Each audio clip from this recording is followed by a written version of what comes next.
Not only am I going to prove to you that this client jumped over 100 points on all 3 bureaus in just 60 days, but I'm going to show you exactly how. And we're getting started right now with report number 1 from November.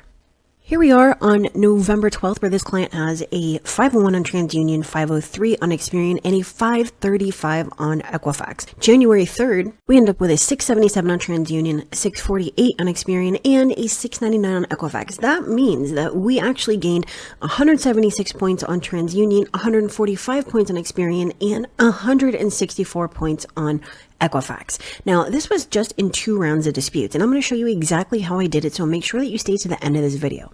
Once you're done watching this video, you can go down into the description and you can access each of these links as a package. And I promise you this is going to change the way that you dispute, all right? So first of all, you need to know how to dissect the account. And I do the same thing for every single client, right? We go and we extract each of the negative items. So in this example, we have a medical account, we have another medical account, we have a key jeweler's charge off, a credit acceptance repo, an apartment eviction, and a late payment on American Express. And then we need to know exactly what we're doing. Our goal is to remove the eviction and repo and charge off in less than 9 months, remove the late payment in less than 6 months, remove the collections in less than 4 months, and raise the credit scores 140 points in less than 12 months. Now, for this specific client, my goal is 240 points in less than 6 months. And we're only 60 days in, and I think I'm doing pretty damn well, okay? So what we're going to do is we create an action plan for our account. We break it down, and because I have this in another video, actually in 2 other videos, I'm not going to go step by step, but all you're doing is taking the negative items, creating a goal for them, and then creating an action plan, right? Most hurtful, mid hurtful, least hurtful, right? So we would have most hurtful on this example client, K Jewelers, apartment eviction, and credit acceptance repo. The mid would be a late payment on American Express, and the least obviously is going to be the 2 medical collections. And then all we're doing is we are taking the inaccuracies. So account inaccuracies for this example client would be medical collection. It's unverifiable because it doesn't belong to them, okay? An apartment eviction would be the balance is 0 on TransUnion, Equifax and Experian show 3,000. Obviously, that means that it's paid if it's 0 on one of the bureaus. Credit acceptance repo, the high balance is lower than the balance, okay? K Jewelers, 3 different dates last active, 2 different years. Medical collection, validation of debt method is what we would use on it. And the late payment on American Express, it would show June 2020 on TransUnion, Equifax on time, and May 2020 on TransUnion, and May 2020 on Experian. So now we have the things we're disputing, we have the priority, and we have the inaccuracies. All we're doing is planning out our letter and creating the dispute reasons. And we're using the Agero formula. So this is the formula I use to remove over 50,000 negative items in 4 years, okay? So you're taking these inaccuracies and plugging it into the formula that I'm going to show you in just a moment, okay? So K Jewelers, account number 12345. Delete this account because there's 3 different dates last active, and then you plug in the dates, date. Now, how do I come up with these dispute reasons? It's really simple. So we actually have a checklist, but on this checklist, we also have the Agero formula, and I'm going to make this just a little bit bigger so that you can actually see it a tad better. All right, so we're going to just scroll over to this side. Okay, so here's the Agero formula. You have the action, the justifier, the element, the reason, and the outcome. So the action would be like delete, update, remove, correct. Justifier is because. The element is the thing you're disputing, payment history, the balance, past due, first day delinquency, date last active, date last paid, etc. The reason is going to be the inaccuracies that you pulled from the account over here. So the apartment eviction would be the balance 0, while the other 2 bureaus report 3,000, okay? And then we are going to create an outcome only if we're disputing a late payment, such as an update to paid as agreed or update to paid never late. So this is literally the formula I use for every single client on every single dispute. Okay, so here is our dispute letter checklist. Locate all derogatory accounts. Locate all inaccuracies for each account, create a hierarchy of the inaccuracies per each account, create a dispute reason for the number 1 inaccuracy at the top of the hierarchy, compose dispute letter, include the number 1 reason for each account, and include the reason why you are writing the letter, and send out your dispute. And then you're going to remove all instances of when you're done with your letter, pursuant to, my intention, litigation, CC attorney, and anything that makes it look like you're a credit repair company or that you are not an authentic consumer requiring assistance. Now, a side note here, you can use pursuant to if you are disputing a violation. Okay.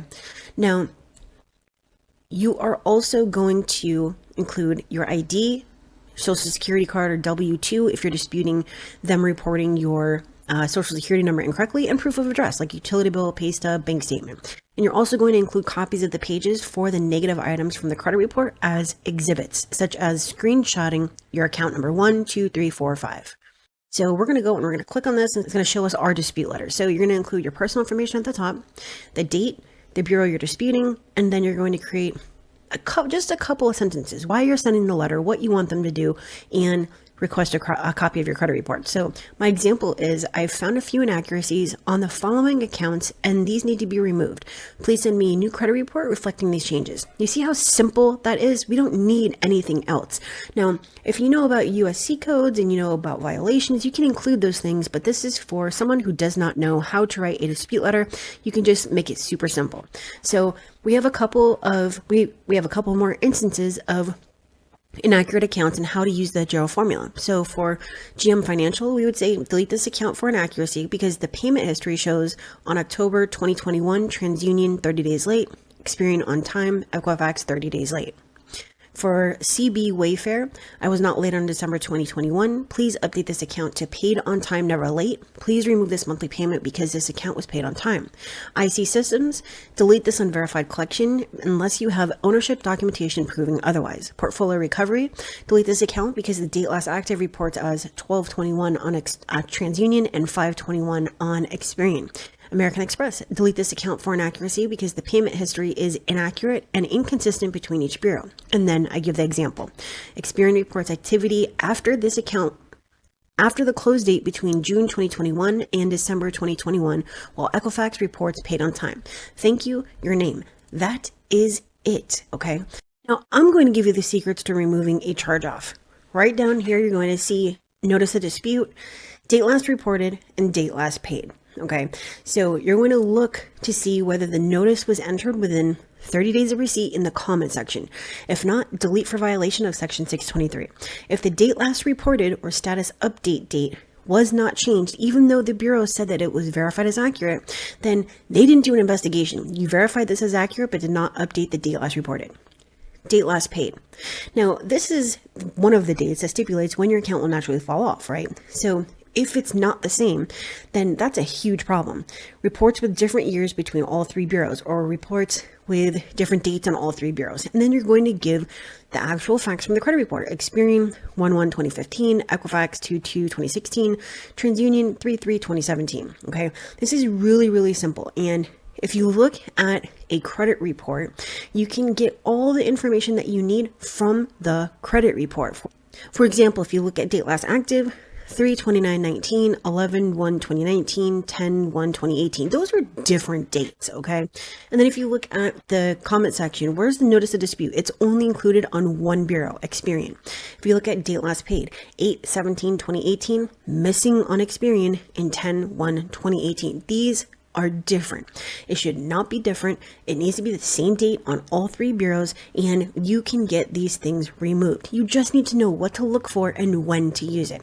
So this account does not have notice of dispute, has a different date last active, 2019-2020, has a different date last, has the same date last paid.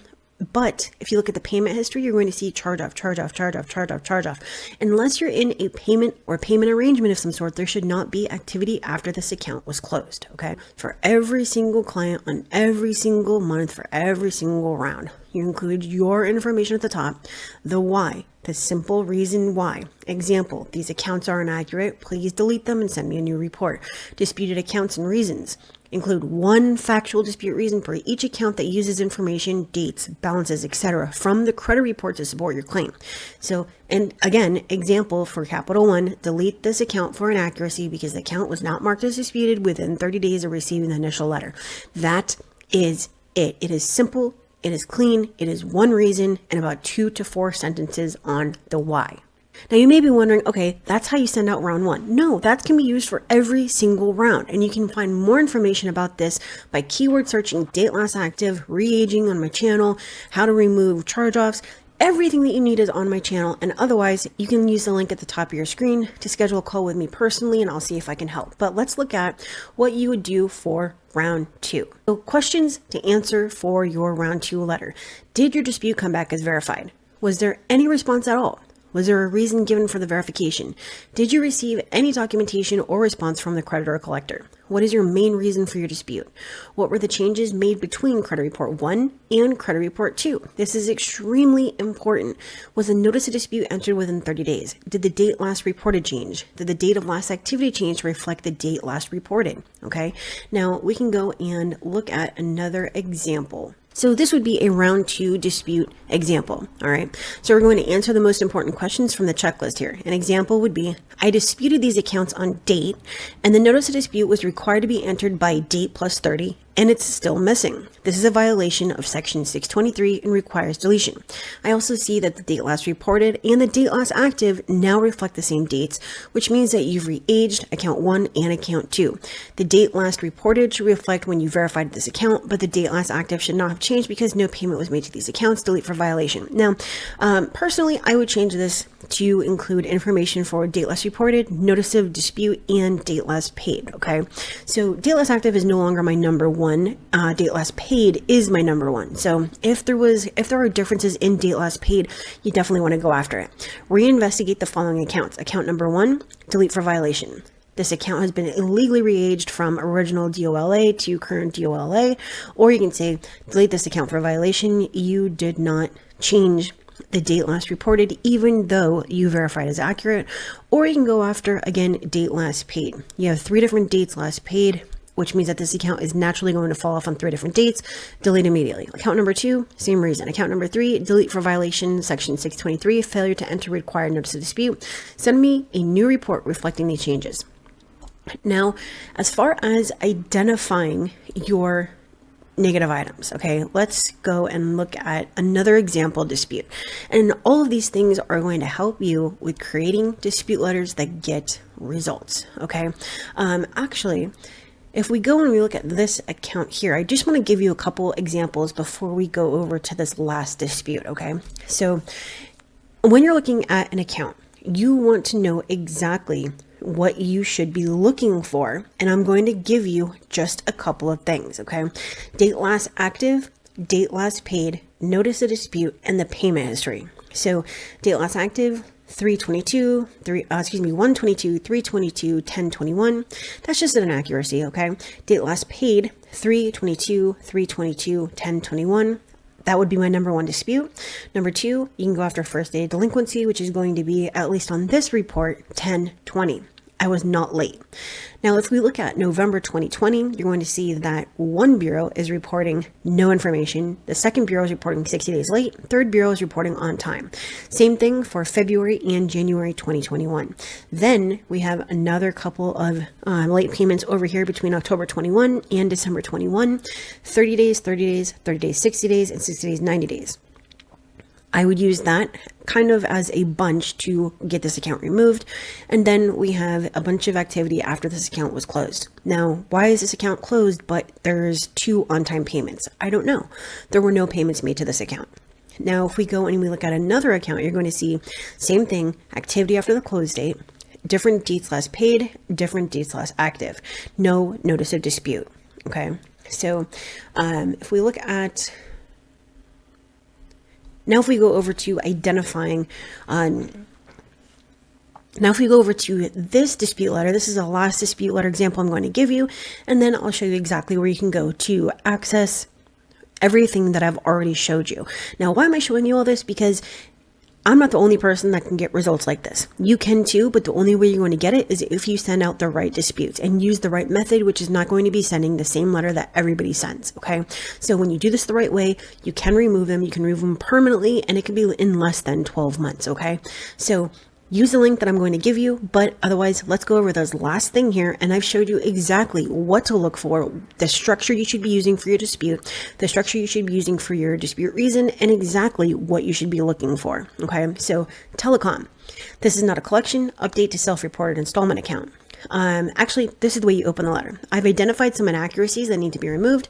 Please investigate and delete these. Send me a new report showing the changes that were made. So telecom, then CAC, date last active of 10/1/2016 is wrong. Delete this account. Utility self-reported. This is not a collection. Update to self-reported.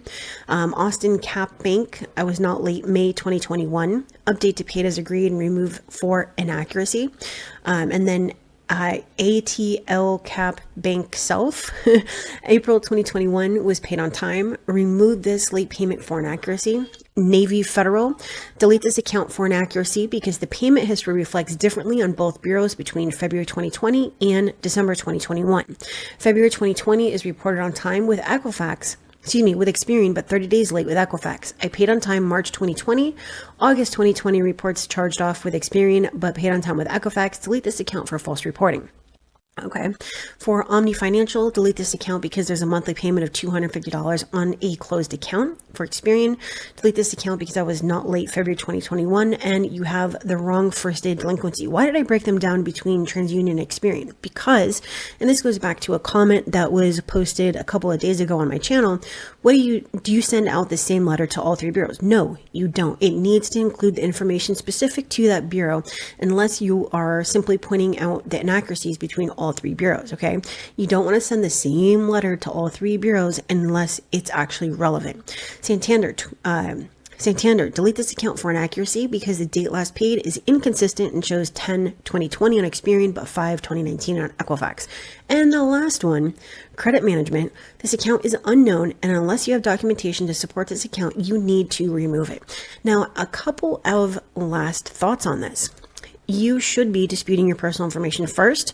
You should be disputing your third-party collections first before the bureaus. And for the bureaus, you can send out on round 1 your non-collection accounts and then on round 2 your collection accounts, okay? So is this too convoluted for you? Not a problem. You can head over to my740.com, schedule a call with me, and I will see if I can help. It's really, really simple. I do a permanent legal credit sweep, and I might be able to help you as well to get the same type of results that I've gotten for thousands and thousands of clients over the years. I've been doing this for 12 years. So otherwise, you can head over to my channel and access over 1,200 videos that break down this entire thing. All right. So you can head over to, if you want to access everything that we've gone over, you can use the link down in the description or the one that you see on your screen right now to check out all of these, and I will see you next time. And always remember, you can use the link at the top of the screen to schedule a call with me, and I will see if I can help. Make sure to smash that like and subscribe if you haven't done so.